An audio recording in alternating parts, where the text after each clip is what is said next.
Yo, yo, yo, what's good, everybody? Welcome to Swish for Real. It's your boy Big Mike, my co-host always and forever, my boy Boogie Bob. What's up, Bob? Yo, yo, yo, Big Mike. Swish for real. We're here to cover all things Mavs and all things basketball. Welcome, That's right. everybody. Thank you. Salute. So tonight, yeah, we're gonna really talk about the Mavs and the Boston series that's coming up for the NBA Finals. It's been 13 years since the Mavs got there, and now they're facing off against a very tough Boston team. So we're gonna discuss that here as we go forward. But first thing we want to talk about is Luka, the greatness and how his career has come to fruition to where he's come from Slovenia out of the European League and just won championships there and trying to win a championship here. What are your thoughts on his career, Bob? And what are your impressions of him as him being playing in the NBA? There was a really good documentary about his teenage years and playing against uh, people that were older than him and always been around basketball uh, on ESPN. That was real good. But I'll start from the beginning when I saw him in the preseason game. A lot of preseason games, you see a player and they might have 4 or 5 going for one roster spot, and you can kind of tell who will make it, who won't. Mm-hmm. In that very first preseason game, it didn't take me even the first quarter. And I'm like, he's the real deal. And we talked last episode about who the Mavs could have drafted instead of Dennis Smith Jr. But you know, he he's had a season like nobody else has had this year. He's broken so many records. Uh, Yeah. I mean, 73 points, 34-point scoring average. First Maverick to ever win the scoring title. 9 rebounds, 9 point something rebounds, and 9 assists a game. Almost average a 30-point triple double.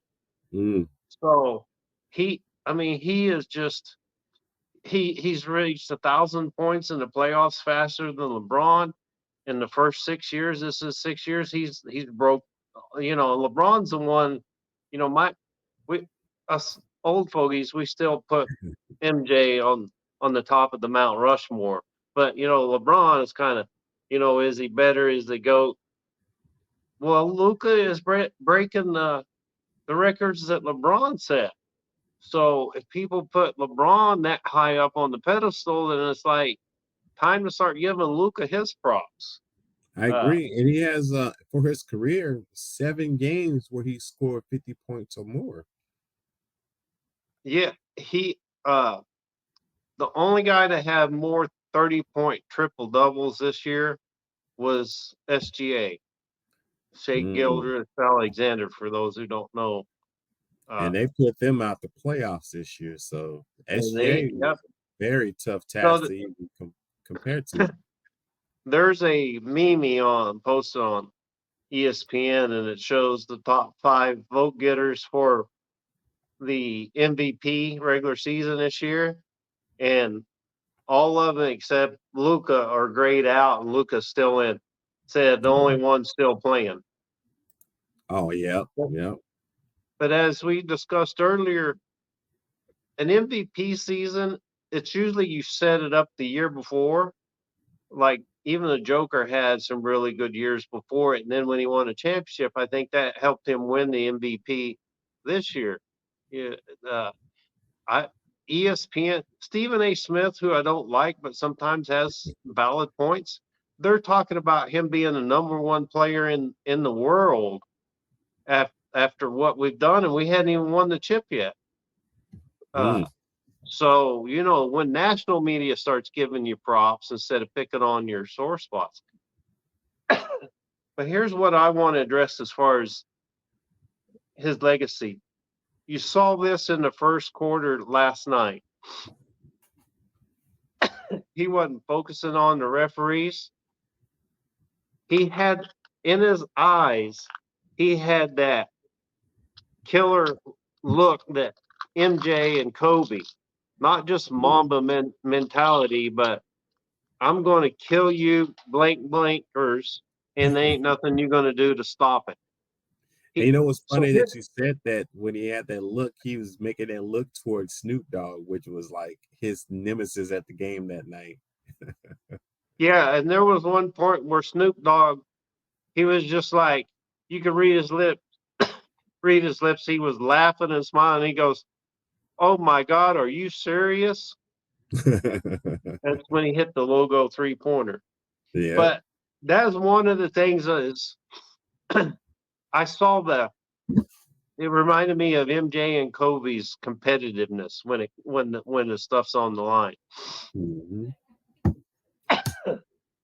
He Being passes competitive. like he passes like Magic Johnson. Yeah. Uh, he trash talks like Larry Bird. Yeah. You have some of the players, he goes, I'm going to go right over here and I'm going to shoot a step back three, and there ain't nothing you can do about it. And they've been reviving old tapes and interviews about Larry Bird, and they said, yeah, he'd tell you exactly where he's going to do and where he's going to go, and there was nothing they could do about it. And some of the players have been saying, yeah, Luka's a trash talker on there. He even tells them what shot he's going to take and when he's going to take it, and they still can't stop it. I don't know if you've seen those memes they got out there with Luka. He's holding these. It's a computer animated thing that they did. Like it's AI generated, but he's holding these three babies, and the heads of these three babies are uh Kawhi Leonard, Paul George, and Well, Russell Westbrook. he has a famous meme with him and Devin Booker looking at each other at the like a free throw line, and Devin Booker's crying, and Luka's looking at him. Oh yeah, he's done And that to quite a few people now. the last part is it's it's kind of a basketball term because of the way LeBron plays. Hmm. It's called gravity. It's when one player is so good that it pulls and the defense has to gravitate, even if they're not double teaming that superstar. The defense gravitates to that one guy, which leaves a lot of openness, and that's why there's open looks for like PJ and Derek Jones Jr. and the Smash Fact, Brothers. facts. The And for Smash those who Brothers. don't know who the Smash Brothers are, we're talking about Daniel Gafford and Derek Lively II, the Smash Brothers. You heard it here first on Swish for Real. So to recap, competitor like MJ, passer like Magic, trash talk like Bird, gravity like LeBron, all in one player. That's that's where he's at right now in his legacy. Now, the one thing that I'm seeing in the playoffs, which I have never seen in his 6 years, I have never seen Luka play on the ball defense. He just didn't. He kind of sagged on the small forward, waited for the rebound. Occasionally would do a matador, but he's picking up point guards or shooting guards, small forward, and he's actually playing on the ball, one-on-one defense. And I'm like, have they been hiding this secret all season and then just unleashing it late lately? So let me put a caveat to that. Do you think that has anything to do with Kyrie Irving trying to push him to be better? Because Kyrie's been much of a mentor for him, and he's actually giving Kyrie the Batman role, and Lucas want to take the Robin road. So is that a lot to do with what A Kyrie's thousand affected? percent, a Yeah, 1000%. Because when they got on that 16-2 run to finish the season, and Kyrie started doing on the ball and diving for loose balls and getting up on people's face and being like the old Pat Beverly, it it was contagious. And so, yeah, absolutely give all the props to Kyrie. I think they're the rest of the nation is just now learning what a leader Kyrie is. But hmm. yeah, absolutely. And there's Uh, been an apology parade going on for Kyrie right now in the media. Well, he's a good fit, and he's Dallas has been good for him as much as he's been good for Dallas. Hmm. He hadn't pouted. He's matured. You know, he was what, 20? He played 1 year at college, when at 20 when he played with LeBron. Yeah, he was a youngster. Man, that was been many years ago. And yeah, 2016. Uh, and he was still pretty young in Boston. But Yeah. I think you got to give Kid credit. I mean, Kid's got some flaws in his coaching, things that he doesn't do. He doesn't Hmm. really call plays coming out of timeout. He's like, get the ball to Luka and let him create something. Uh, but I will give Kid props in that he has really let go of the reins for both of those guys because he knew what it was like when the coach said run this play, and he's like, I'm seeing something different. So, I give Kid credit because he's allowed Kyrie to be what Kyrie wants to be. So on And, the note of being the coach of the Mavericks for Kid, do you think he took a lot of his um knowledge from Rick Carlisle when he was coach under Rick Carlisle? Because I see a lot of Rick Carlisle in Jason Kidd. uh, I actually don't. I mean, he as a player, yeah, he obviously learned from Carlisle, but Carlisle was known for plays out of a timeout, and if a team gone on a run, calling a timeout. Hmm. And you'll see Jason Kidd do any of that. He goes, I'm not always going to be able to call out a timeout. They're going to have to learn how to figure that out on their own. But that So I, was like when they first started, like mid-season when they got those new players, and he did that. But he always, not always, but he does call timeouts to cut a run, like to stop the crowd from being so into the game when they're at the opponent's arena. not nearly like Rick Carlisle. He strategically calls them. Uh, I think Swamp, the two coaches he brought with him from the Lakers, Sweeney, the defensive coach, and Jared Dudley, Hmm. uh, that has a lot to do with it. But I think what Kid brought is two things. He knew what the locker room was like under Rick Carlisle, and so Hmm. he could sympathize with the players. And so keeping that calm demeanor and not being like Avery Johnson or even Jimmy Johnson for the Cowboys, where you just lay into the players. He's like Jason Kidd's brought that calmness, just that steady hand, even as a player. And when early on in Kid's career, he would see the play and throw to where the player was supposed to be, not where the player was. And when they didn't move, he was like, "You're supposed to run. I saw the opening. That's where you're supposed to be." Hmm. Well, Luka and Kyrie see the game the same way, and I think that's why they're so successful is because they know Kyrie idolized Jason Kidd growing up, Yeah, uh, I heard that. and wore his number last year.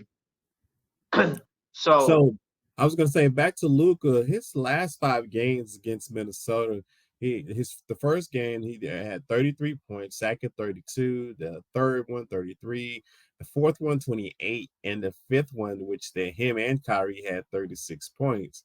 What are you thinking that does to a team when you have two players that's can a capability is out of the world? They can average about 30 points a game together, and how does that fit with Luka's mindset, knowing that he has Kyrie and then he's being such a phenomenal player for the Mavericks? What do you think that does to the mindset of Kyrie? Does it make him even more so want to root for Luka? it's like a good set of cookies or a good dessert. You got to let it bake for a while, Yeah. and for novice watchers, they may think it's your turn, my turn, your turn, my turn, but what they're really doing is you can really see they're feeding off each other. And in that game where they were hugging each other, they both exhausted at the end of the game. Uh, I think the mutual respect between the two of them, uh, Kyrie's also showing him how LeBron in Cleveland, when he needed a breather and not come out of the game, is he would go drift over to the corner 3-point line. This is what LeBron. He just Mm, over there, and you couldn't leave him unguarded because even if he didn't shoot a 3-pointer, if the ball came his way, he's going in for a dunk. So what you see Kyrie doing is utilizing uh, Luka that way and giving him not just ball handling duties, but giving him one or two possessions where he can. The defense has to respect Luka. They can't just leave him open for a set shot, a catch and shoot. So, that's very mature of Luka to do that. I think he learned that from LeBron. LeBron would play big minutes, but he'd take play off and save the energy for defense. So Mm, I think Kyrie's teaching Luka how to manage the minutes within a game so that you can play a lot of minutes. yeah. So on Kyrie, what are your thoughts on his career and his impact on the league itself? Because I know he had some controversies the last few years.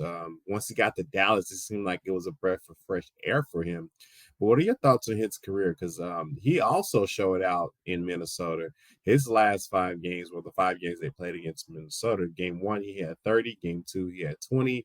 Game 3, he had 33. He had a low in game 4, which was 16 points. And then again, like we mentioned earlier, he had 36 points in that last final game. But what is his career impact on the league and your thoughts on his progress as a player?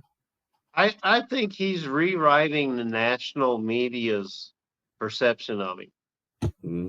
He's changed the narrative. And I believe some of the hype that I thought when they traded for him. I'm like uber talented, but a cancer to the team. But that's turned out it's not been the case with Dallas. I think he truly loves playing here. He loves the organization. He loves Mark Cuban. He loves playing for Jason Kidd. Uh, so I think he's reshaping the narrative on him as a player. But to me, his legacy was cemented in 2016 when he hit the winning 3-point shot for Cleveland to win the championship. People Now it was they over Golden remember State, that wasn't it? shot. They were down 3-1 to Golden State. Yeah. No, there's been a few teams come back from 3-1 in semifinals or West Eastern Conference. Boston did it against Philadelphia in '82, but nobody had ever done it in the finals. And so, Kyrie, he already had a legacy. He already had a ring. So granted that he played for Boston and we're going to be playing Boston in the finals, go Mavs. What are your thoughts on him going there, and then how do you think that crowd is going to behave when they see him? I'm just knowing that I'm They'll going to boo be him. They'll confused. boo him every time he touches the ball, but he he wasn't a fit. He just wasn't a fit with Boston. Uh, and then there was the organization in Brooklyn was just, that was just messed up organization structure. Yeah, Uh, and then he was going through the COVID year.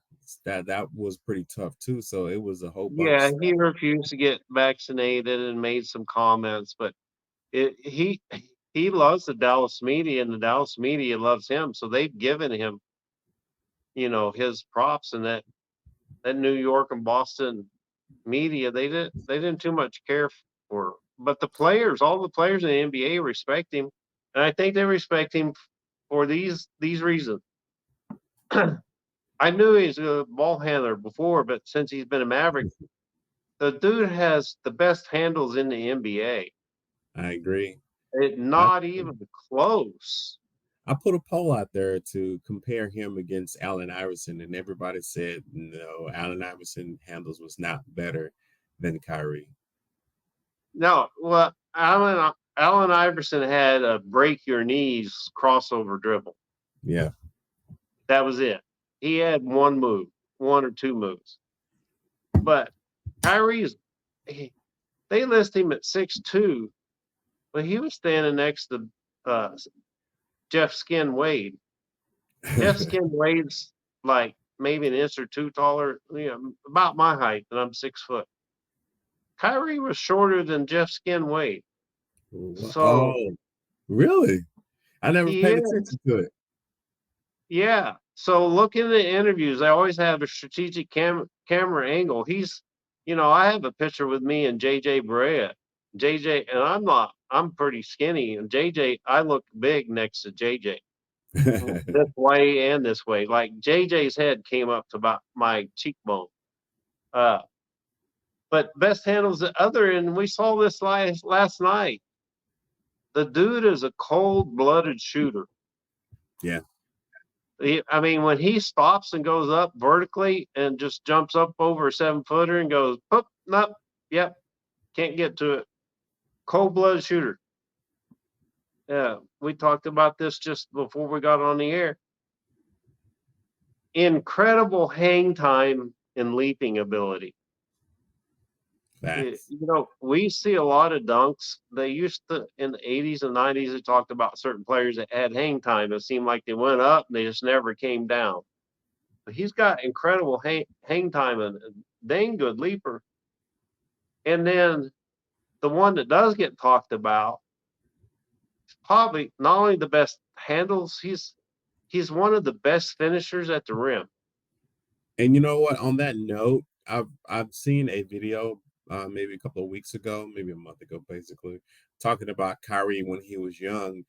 He's actually born a left-handed person, but he went to a seminary school, and they wanted him to do everything right-handed. So he was forced to use his right hand more than his left. Yeah, I was born left-handed. My dad made me right-handed, and when you're ambidextrous like that, it Yeah.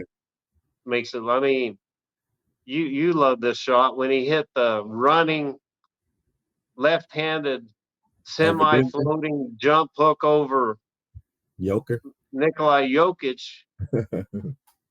I mean, my gosh, that was replayed on ESPN and all the other channels for like weeks. So, with his career being what it is now, what do you think he's going to be as far as in the minds of people?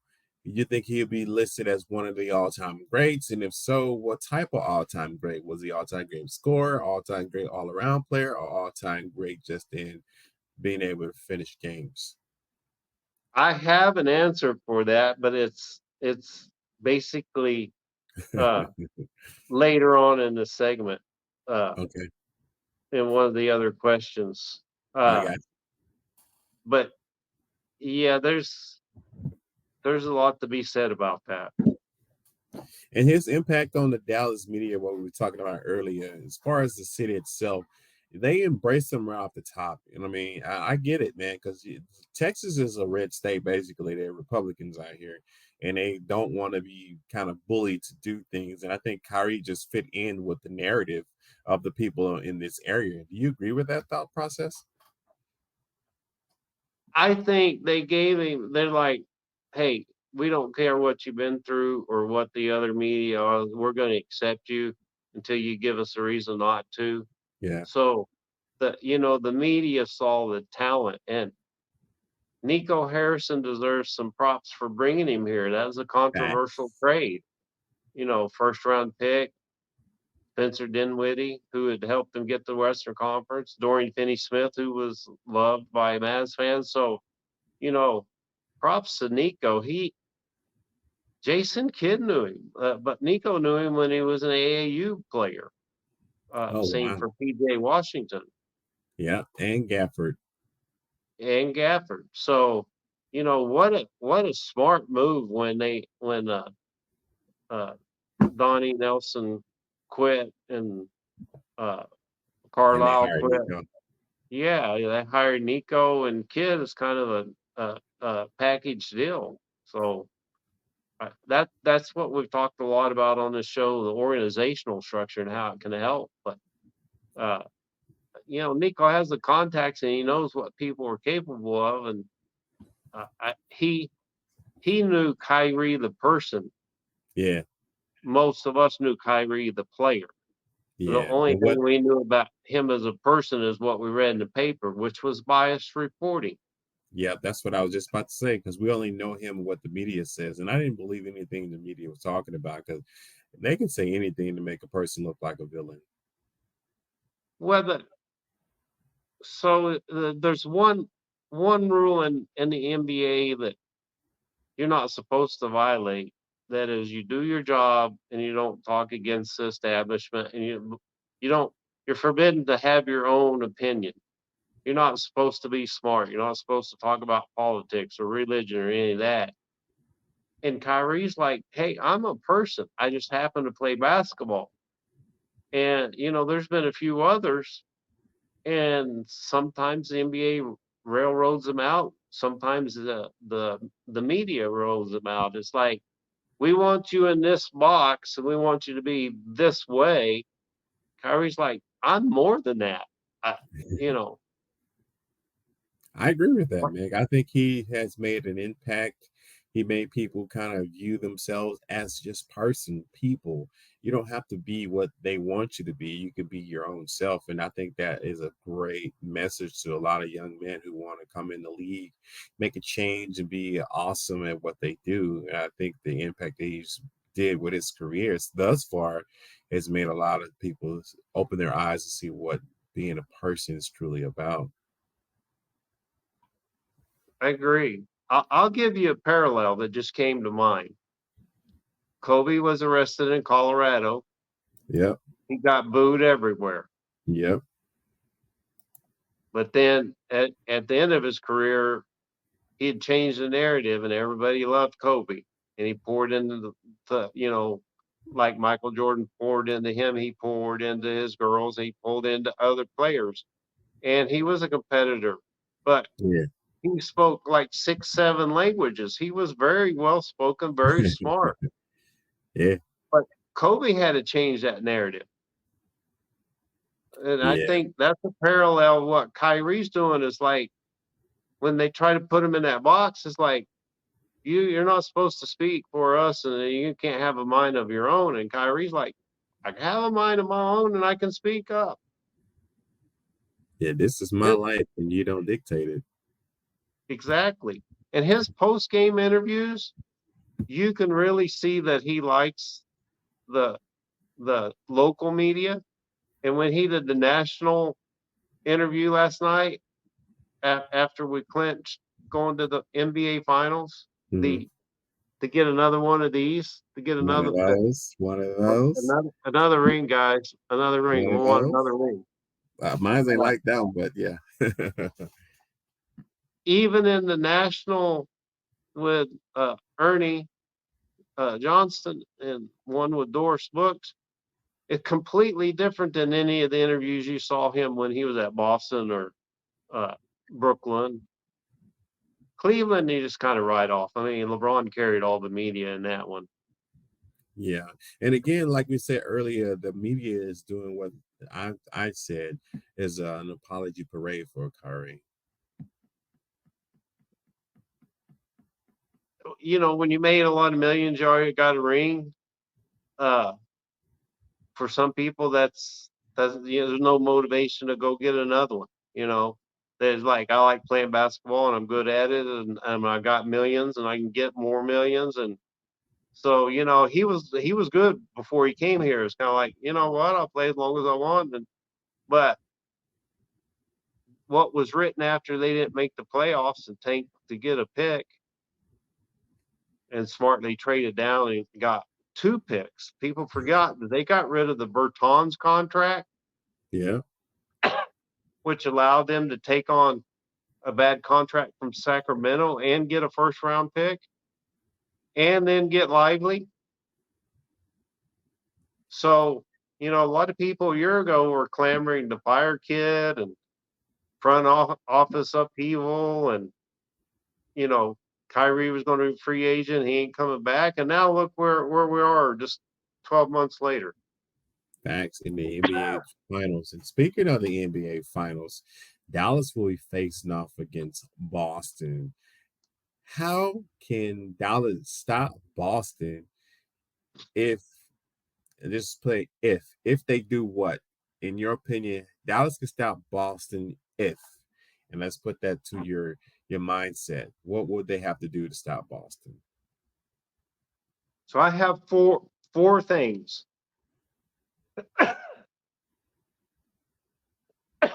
Excuse me there. Make Tatum strictly an ISO player. Why? Explain that. Because I think he revels in ISO.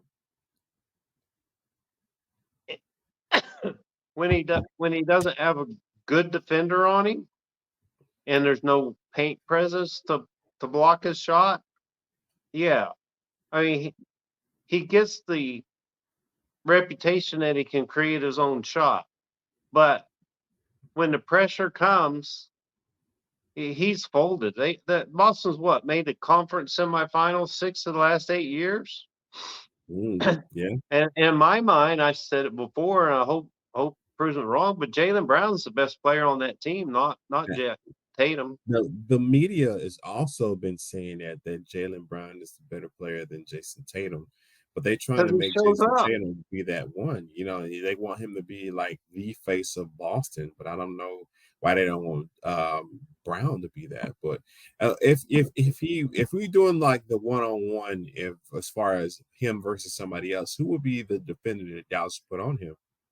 We, I think we have the personnel to do that. You could switch if you want to, or you can straight up put PJ on him, or Derek Jones Jr. or Josh Green.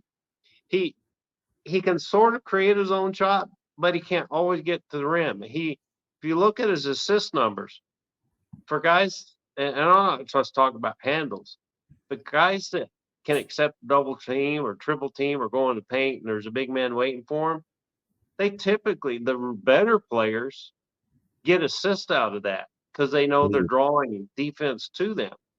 Uh, he's a shooter.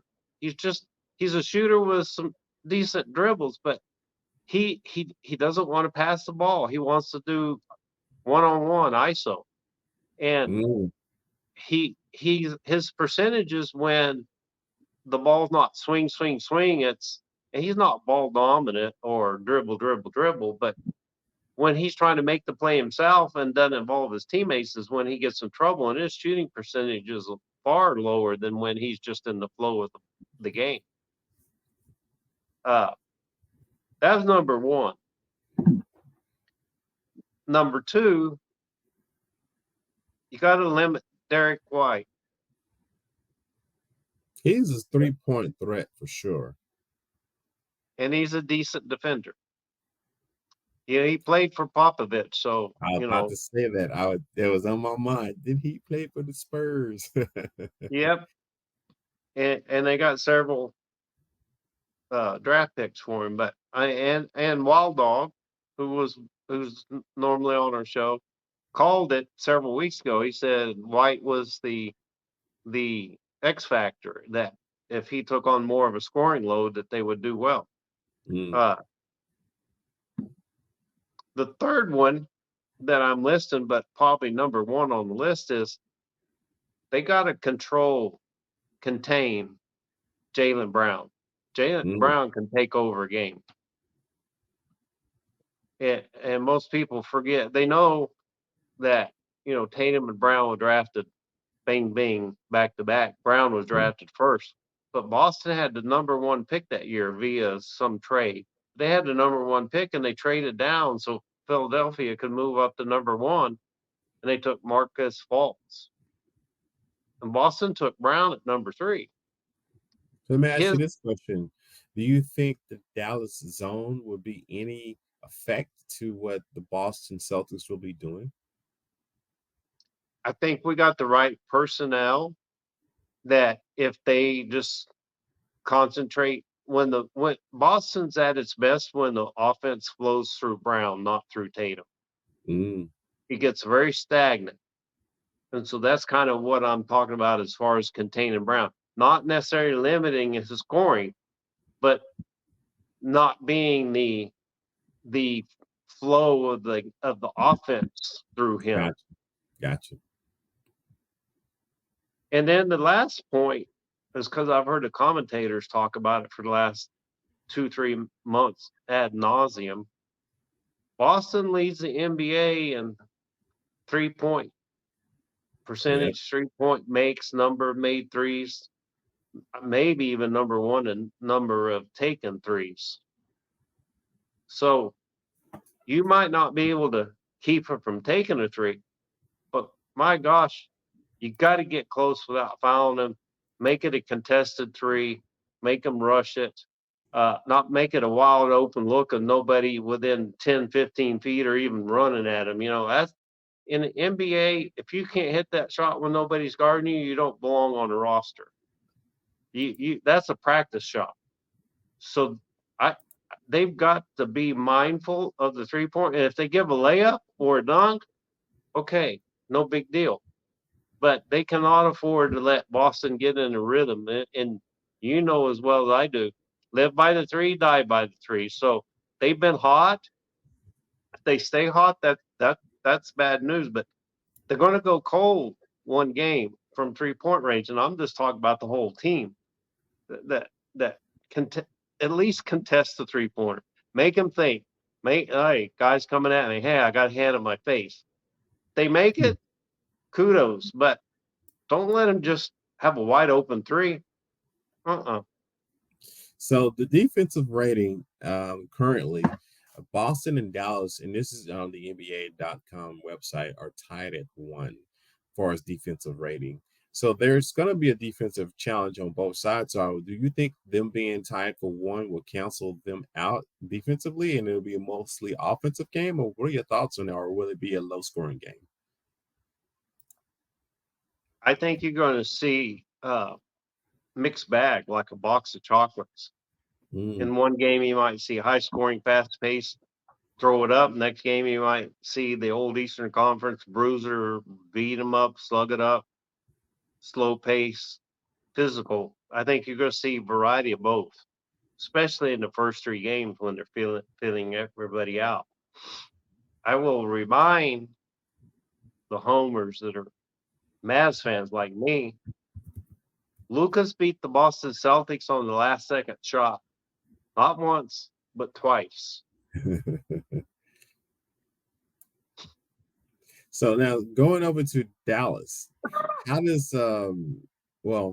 Boston stop Dallas? What do they need to do to limit what we do? Because I know we got 2 prolific scorers and they have 2 prolific scorers, but people are saying, and this has been across the media, that Luka and Kyrie is the best scoring backcourt that we've seen in a long time. Do they compare better versus Jason and Jalen, or is it just they equal each other out? What are your thoughts? Well, you're going to love this segment. And it's not so much, it's somewhat facts based. Gotcha. But it's not stat driven. So I'm going to name the category, and then I'm going to give which team is favorable or it's a push or. So when we're talking about offense and defense, for the wings, offense, I give it to Boston. This is just the wing players. So when you say wing players, kind of give the audience the position itself. So your wing players are your power forward, small forward that are interchangeable. They may handle the ball, but they're not necessarily the one that starts and initiates the offense. So the wing player is not your point guard and not your center. That's a wing player. So for the offense, I give Boston them defense. Then DJ and PJ, I give them the nod. I mean, Tatum and Brown, they function in the defense, but Derrick Jones Jr. and PJ Washington, they're driven by defense. So as far as the wings, that's a push for me. Quick question though. Do you think when they inserted Gafford into the starting lineup and took Derek Lively out, was that a plus or a minus?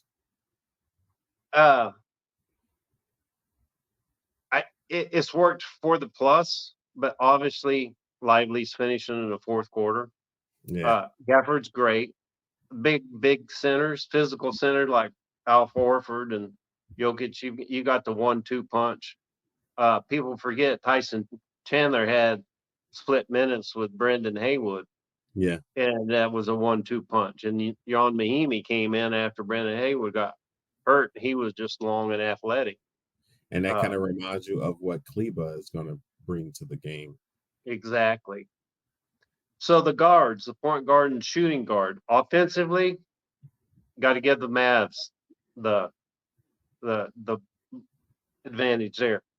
Why so? Defensively, Go back to the defensively guard. with Drew Holiday and Derek Uh-huh. White, Uh-huh. I got to give them the Boston Celtics the But advantage so there. you think, well, see, who are two guards? Kyrie and Luka. So Luka is bigger than both of them. And then Kyrie is faster than both of them. So I Yeah, don't see how they really can be labeled a little bit better than them. But I'm seeing you saying the defensive side, but okay, continue. yeah.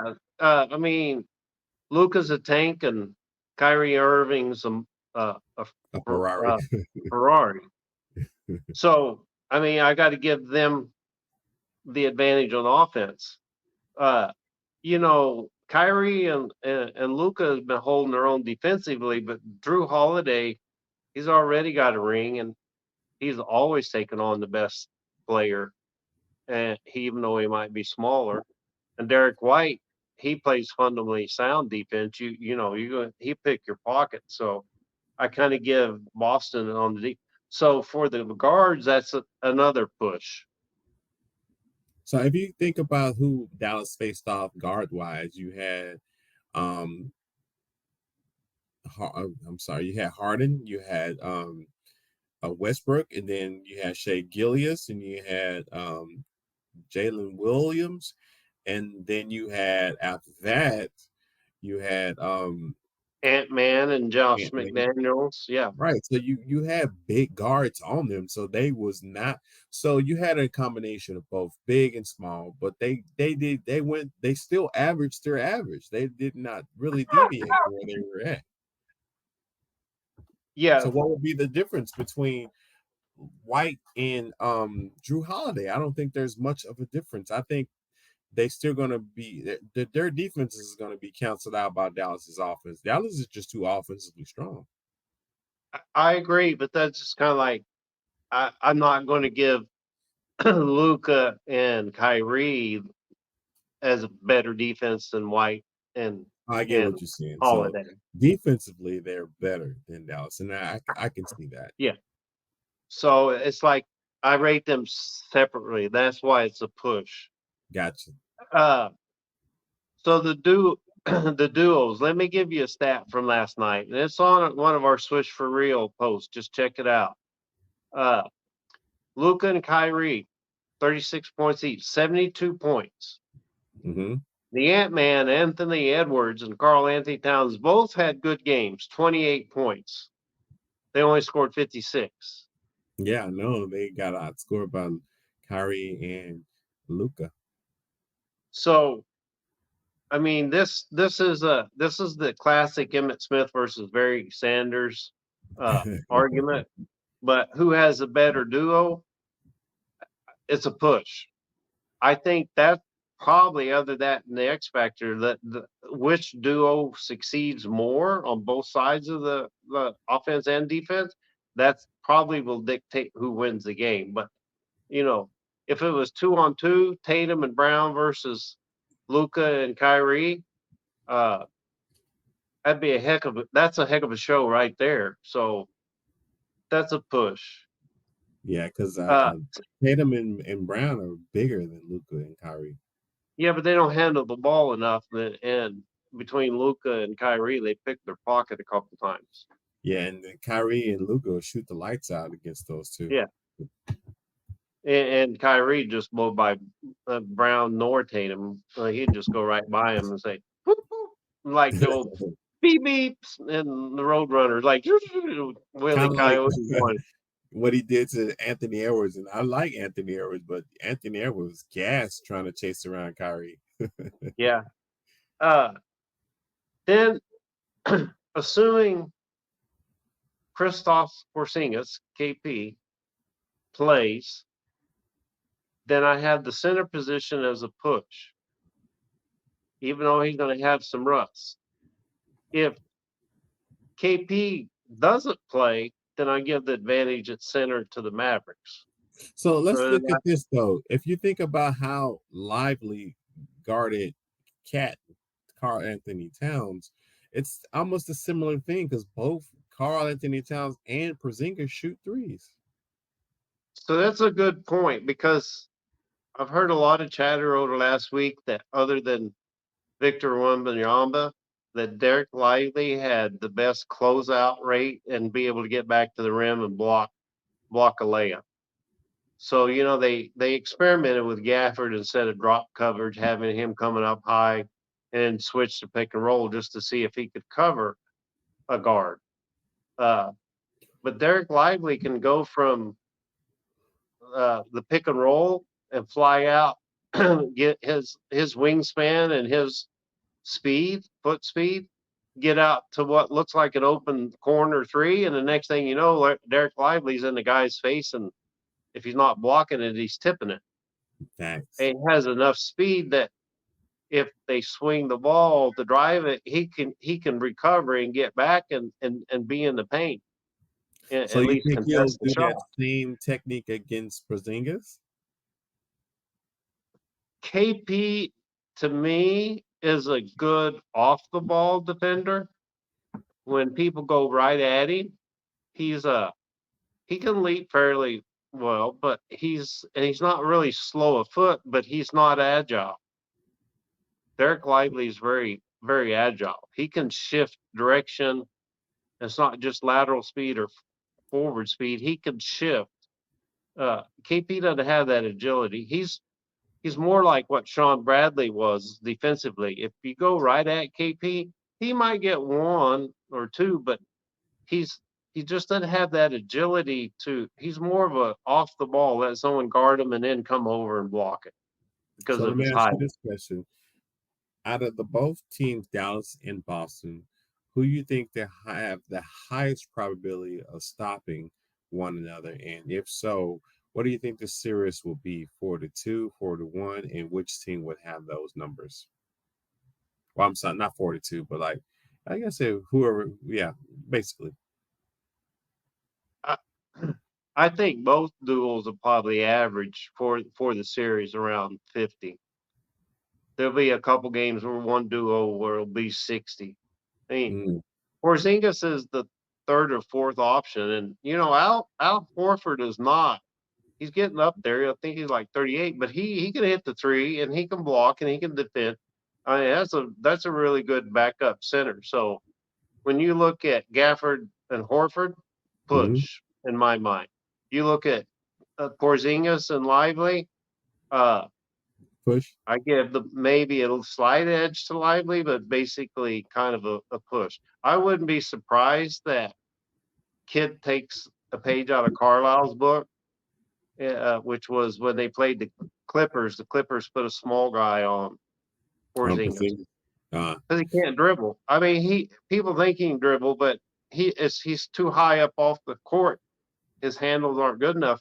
A small guy can get to the ball after bounces before Porzingis can get it. It's like I don't be surprised if they have somebody like Josh Green or maybe even Luka pushing on Porzingis. Kind Uh, of like what Kyrie did to Holmgren when he stole that ball from him. yeah, exactly. So who do you And have? Who do they you have did the winning? same thing to Dirk in 06. Nelly did that in 07. Nelly did that is put a small guy on Dirk, and Dirk had better foot movement.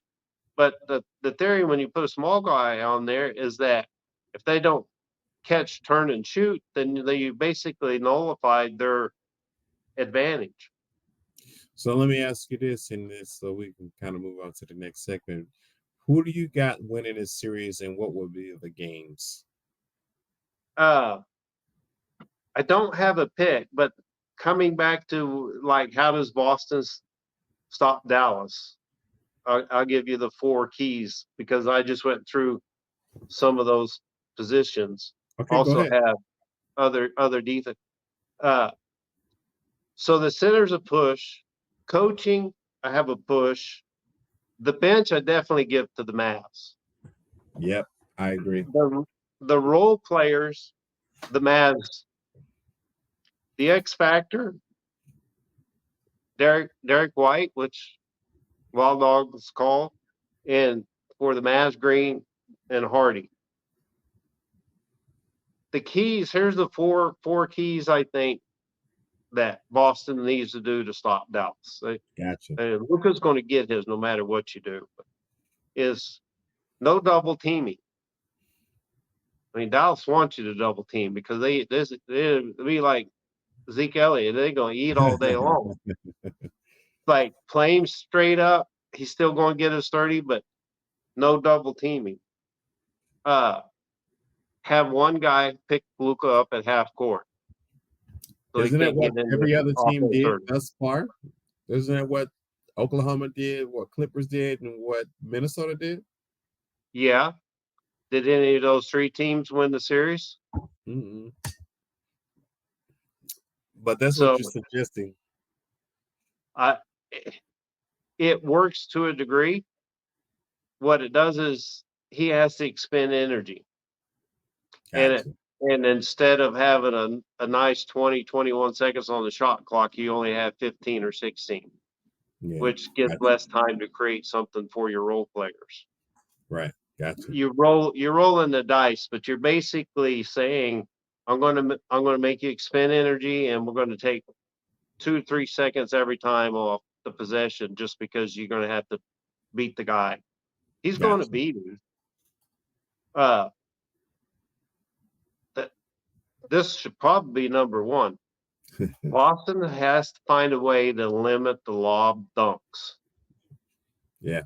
Because that's been their Otherwise, bread and butter all these series, the last three of them. otherwise, the Smash Brothers.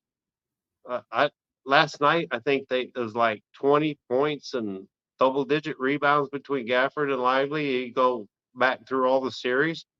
When you can get 20-10 out of a center, even though it takes 2 to get it, there's one game where they had 30 points and 20 rebounds out of the center position. Now, neither one of them had big scores individually, but between the two of them, they're eating up 45 of the 48 minutes. So they got to limit the lob dunks. Otherwise, the Smash Brothers are gonna eat. And then this sounds kind of funny because Boston was one of the faster paced teams in the league. They got to limit the pace and limit their turnovers. Yeah.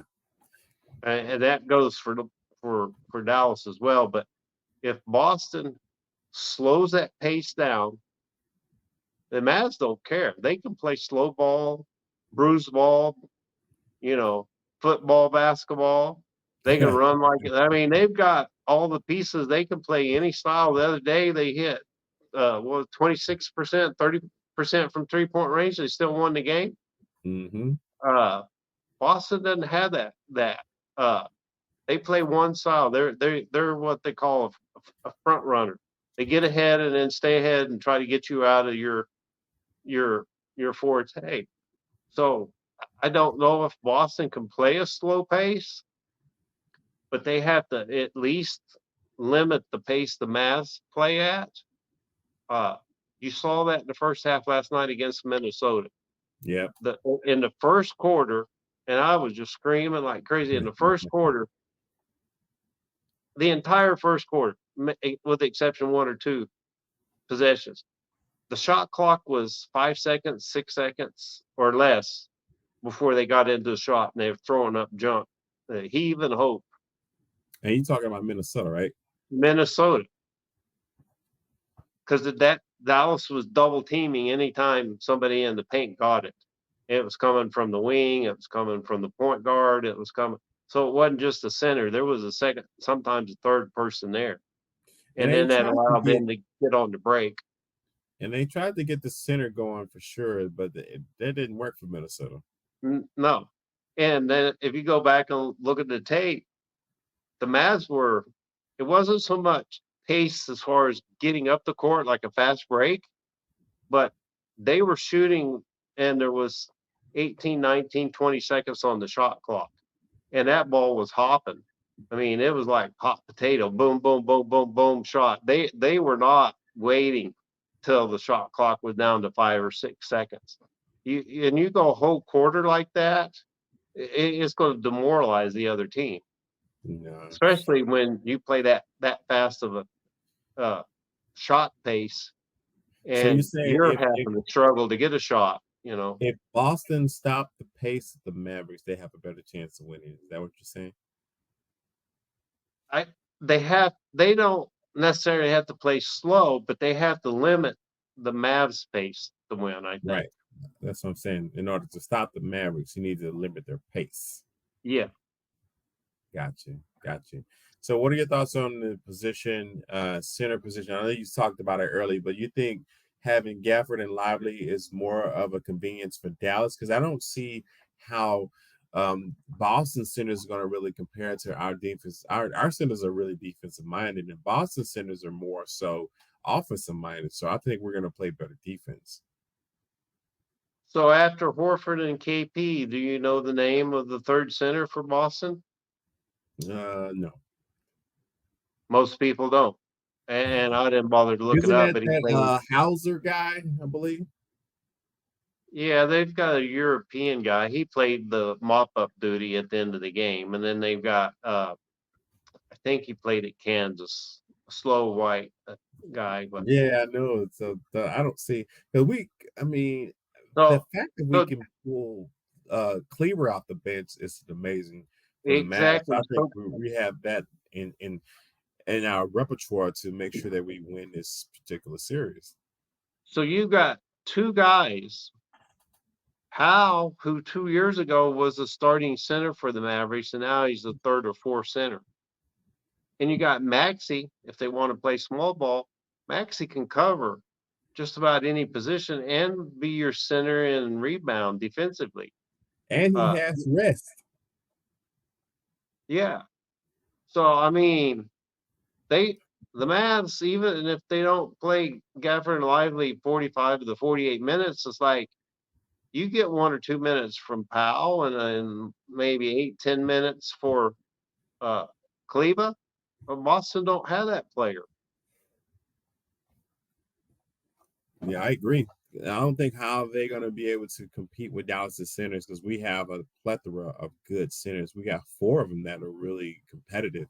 And I'm not saying that Powell would be the fourth one for sure coming off the bench, but all of them are competitive. And especially with Cleaver being able to shoot the 3-pointer, it's a whole different story because he can still play Porzingis and everybody in Dallas pretty much is besides um, Lively and Gafford knows how Porzingis plays. So I don't see how they would not be a good matchup and be able to kind of slow him down in regards to him scoring. Yeah. And you even got Markeith Morris, if you had to bring a bruiser in. But what kind of shape is Porzingis going to be in after not playing for 3 weeks? I Good mean, he wasn't question. terribly fast when he's in shape, but you know, you've probably heard my thing. Legs go, shot goes. And he Yeah. had a leg injury, so even if he plays, it may take a game or two before one he gets his rhythm, but he's not going to be able to play more than 20, 25 minutes a game. So they're going to have to rely on Horford, and then if they get in foul trouble, they're going to have to play small ball. No. And that plays Just into Dallas's hand. that's why I gave the bench as a big plus for the Mavericks. So with this championship being played this coming Thursday, what do you think? I mean, I'm just going to ask you this general question. What is the meaning of it will be if Dallas won it for Kyrie and Luka? Well, how would he feel winning the championship? And I know it's going to mean a lot to Luka because it'll be his first United States championship in the NBA. But for Kyrie to be a second one, what kind of impact will it be on these two particular gentlemen? Luca would be well. Let me Kyrie would be elation. Uh, you saw a little bit of this in the beginning last night. Luca was kind of crying, and then he was all smiles. So the emotion and that competitiveness is going to come out. Michael cried when he got his first.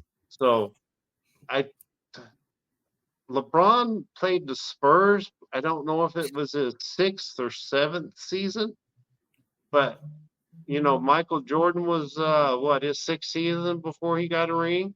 I mean, Yeah. There's been very few players get a championship ring before their sixth season. I mean, Magic Johnson, but He was a rookie, wasn't he, Magic he Johnson? was a rookie. But look who he had around him: Michael Cooper, James Worthy, uh, Michael Thompson, Kareem Abdul-Jabbar. I Yep. mean, Yeah, squad. he had a squad. So Boston's got home court advantage.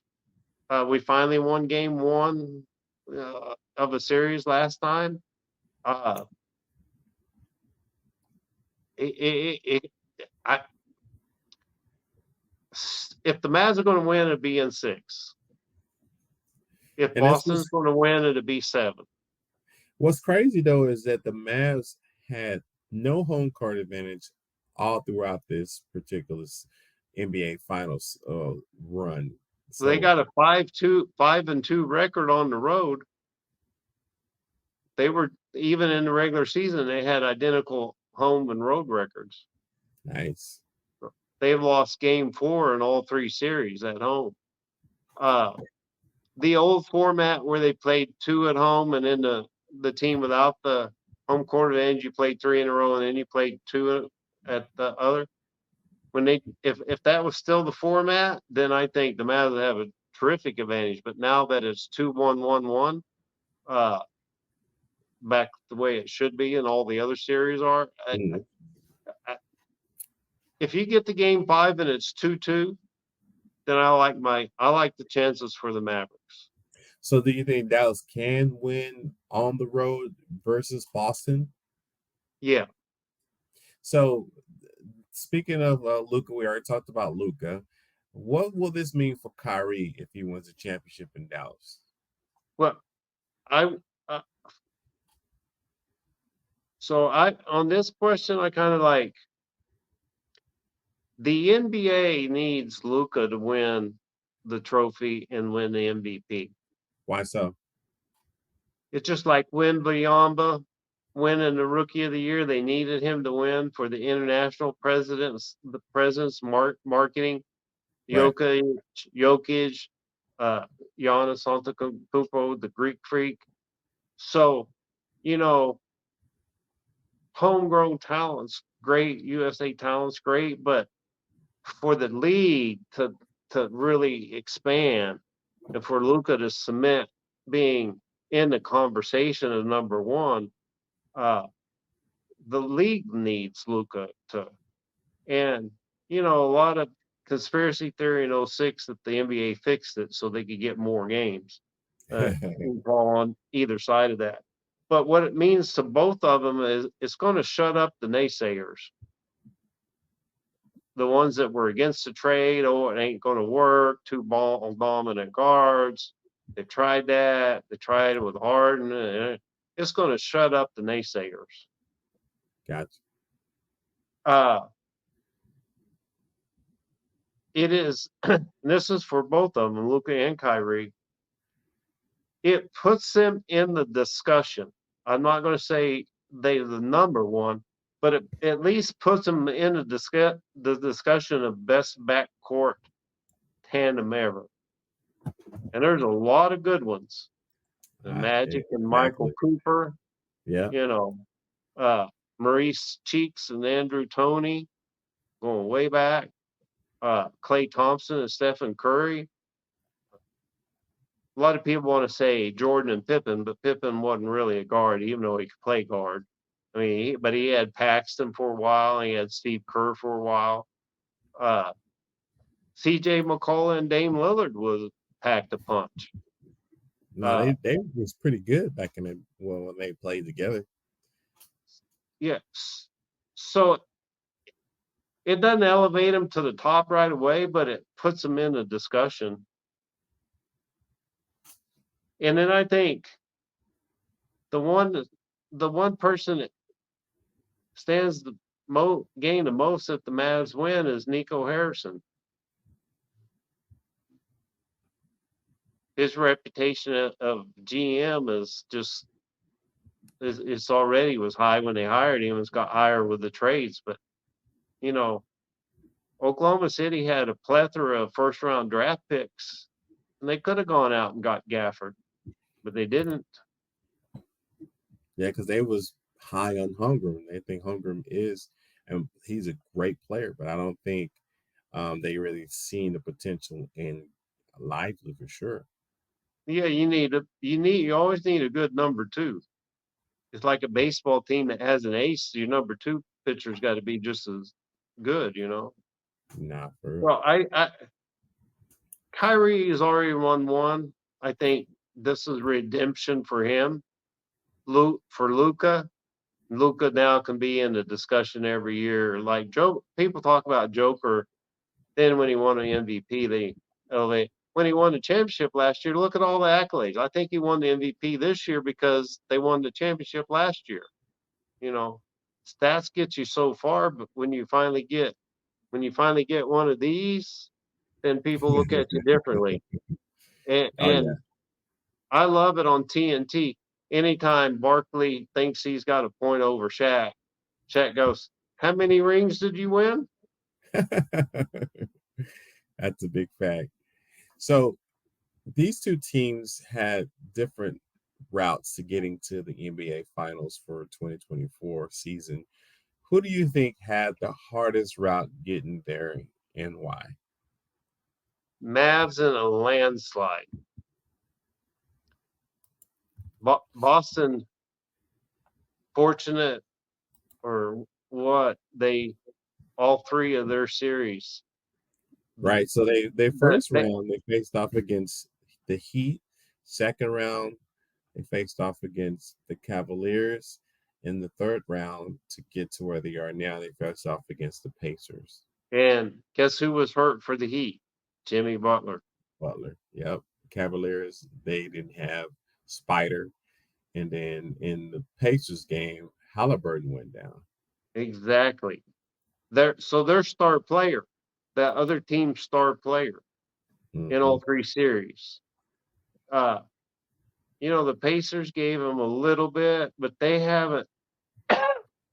Excuse me. They haven't been in a dog fight, a true dog fight. And the Mavericks have had a scratch and claw, like you said. They haven't had the home court advantage, and even ESPN is compared. Before we even started playing Minnesota, said, could this be like the 95-96 Houston Rockets? Mm. So what's crazy That though, like that we mentioned, that Dallas didn't have any home court advantage. So they probably, and not a probability, but looking at the brass stats, Dallas had the hardest road to get into the championship. well, and they've only lost 5 games. They've only lost 5 games so far. So they had to go through the number one seed, which was ranked number one in offense for the whole season, which was the Thunder. And then after they faced off against they faced off. I'm sorry. Let me start from the beginning. They faced off against the Clippers, which was a very formidable team, which is not too bad of an opponent for Dallas, in which Dallas beat them 42. And then they faced off against the Thunder. Well, not the Thunder, but I'm sorry. Yeah, there was a Thunder. So the Thunder was the number one And seed no injuries. with no injuries, and they beat them 42. So and then to do the gentleman sweep, they faced off against the Timberwolves, which they beat the Timberwolves 4-1, and the Timberwolves knocked off last year's champions, which was the Denver Nuggets. So They I won on truly believe Denver's court 3 times, not Minnesota. fast. But to get this far and only have 5 losses says a lot more about their dominance. But the reason they compare it to the Rockets is because the Rockets are the only one to not be a top 4 seed and win the NBA. There's been a number 8 seed make the finals a couple times. New York Knicks were the first to make it. Uh, the Heat made it as an 8 seed, I think twice. But Houston was, I forget whether they were the 5th or 6th seed. They were one or the other. So they had traded for Clyde Drexler in midseason, and you know they had just won the championship. but Mm-hmm. they had to go beat the Lakers, and the Lakers were still pretty good. Uh, they were on the road all the way to the championship. So So that kind of reminds you of Dallas now, currently, basically. there's there's an unspoken grit about the Mavs since the trade. I mean, they had most of the pieces, but Gafford and PJ Locked it up. Oh, standing on business. standing on business. It's like, and it's one thing to protect Perry, but attitude. Those two brought attitude, and you need the grinders, especially in the finals. You need the glue players. They don't necessarily need the glue. They do stuff that don't show up in the stat line, but uh, who Boston's a pretty boy team. That's what I would call So them. And the Mavericks they're the more uh I wouldn't say polished, but they're more almost like a blue collar team with PJ and Gafford. they They gritty. They real gritty. they're very gritty, but they're long, they're athletic, they've got team speed. Team speed beats height anytime. Like even in pickup game, always took the fastest player over the tallest player. They they got slow, they got fast, they got tall, they got long, they got shooters, they got short. I mean, it is a complete team. And Jaden Hardy came in and lit it up for a few minutes. No, he did. And I wanted to talk about that too, probably at another time. But I think Hardaway is just so streaky that he doesn't get the opportunity to really get out of that streak because when he comes in the game, he doesn't give you what you need. And Hardy comes in there, he's attacking the paint, he's pushing the pace, and he's also shooting without being streaky. And plus, he moves the ball. When Hardaway get the ball, I I'm don't get me wrong, I'm not trying to dump on Hardaway, but he doesn't pass that ball very often. So Wild Dog mentioned this last night. He's like, Tim Hardaway couldn't play 2 years ago when they were in the Western Conference Finals because he had a foot injury. But him and Theo Pinson were cheering on the team. But until last night, you saw Hardaway pouting. He wasn't getting his minutes. He wasn't getting the shot. The shot disappeared. But I will give you this, comparing it to the 2011 team. If he can give you that one game, like Peja Stojakovic game, and come in and play 10, 12 minutes and hit 6 or 7 3-pointers for you and then disappear for the rest of the series, then that's all we need from Hardaway. Come in and be the flamethrower and knock down 5, 6, 7 3-pointers, make them think, and then go disappear, get your ring later. Now, fact that is a good comparison, man, because Page, but I would not put him in the same category as far as shooting wise, because Page was a shooter. But I understand what you're saying, because if he comes in and give you that 6 and doesn't have to come back in, as long as we win that one game, then when he comes in the next time and he misses a couple of shots, you can pull him right back out. Yeah, because they're going to have to guard him. He know where he's a streaky shooter. That's why they call him the flamethrower. When he's on, Mhm. he can't miss. But when he's off, it just looks ugly. I mean, Peja and Dirk wasn't talked about much, but in that finals year, Dirk, after practice, they would have a shooting contest, and they asked Dirk who was the better shooter, and he goes Peja. He couldn't. He and Dirk was known as a great shooter. He's like, I can't beat Peja. Like, that Sacramento Kings team with Weber, your favorite guy, and My God. Bibby and Peja.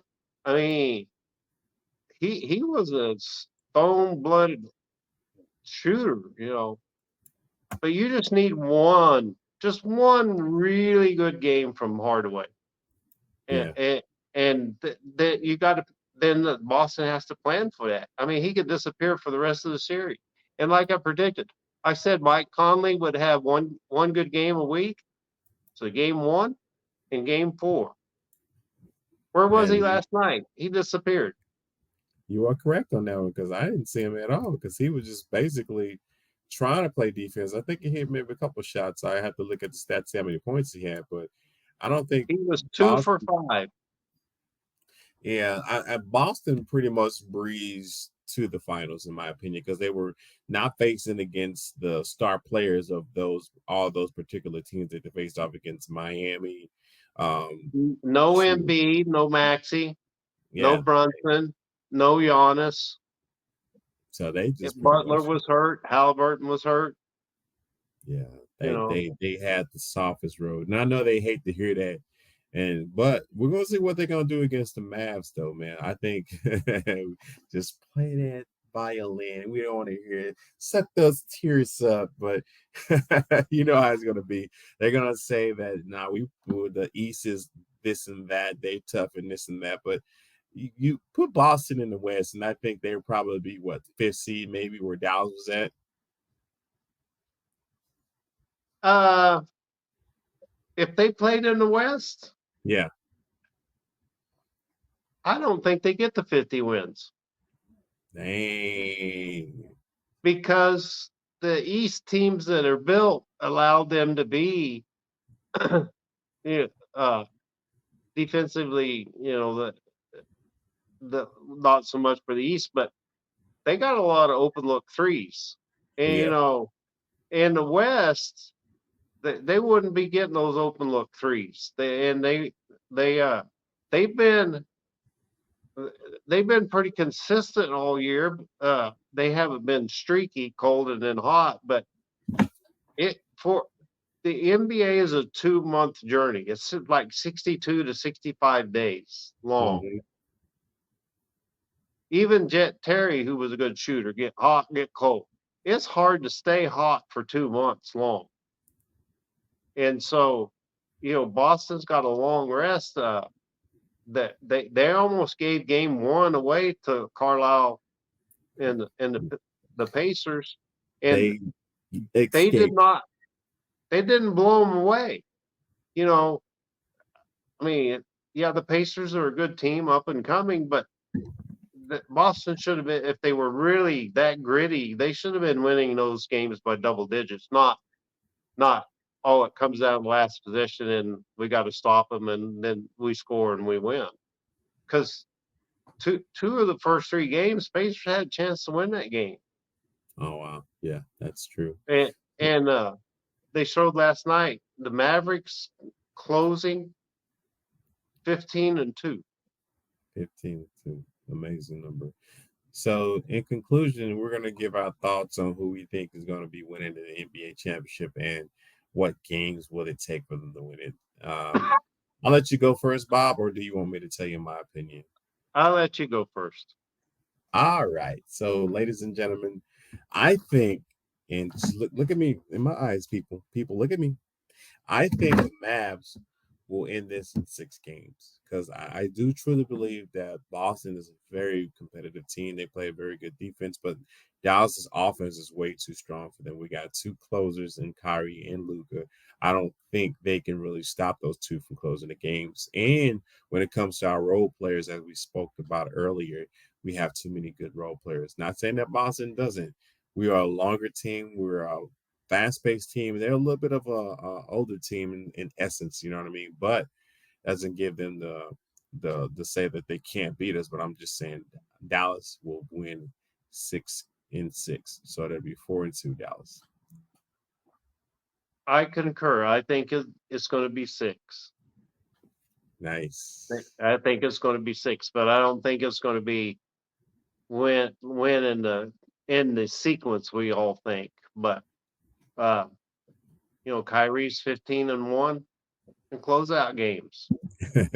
Yeah, Boston's a front runner. Uh, Yeah, it they are remains, actually they Dallas is the underdog in this series. So if that be the case, they've been the underdog in every series that they played thus far in the playoffs. So we'll see how it's gonna go. but like the Miami team in 2011, 12, uh, Miami team was a front runner, meaning Yeah. you get a lead and you hold on to it, you keep your foot on the gas. Uh, Mavericks were used to coming from behind in 2011. Boston's very much that same way. They really haven't got punched in the mouth and had to grind out something when they come from behind. It's like we did it against the Clippers. Almost came back from 30 points down, but we had one that were like 16 against Minnesota. We have like 5 victories. We were down by double digits Double and still digits, won yeah. the game. Uh, Boston, that's why I'm calling them front runner. They haven't proved that they can do that. Nah, we've done it. We've done it.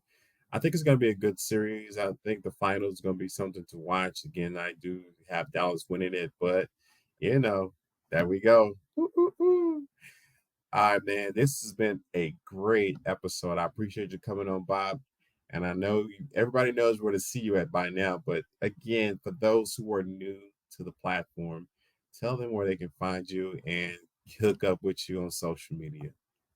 Well, as you know, but the viewers that have been following us for a while and the subscribe.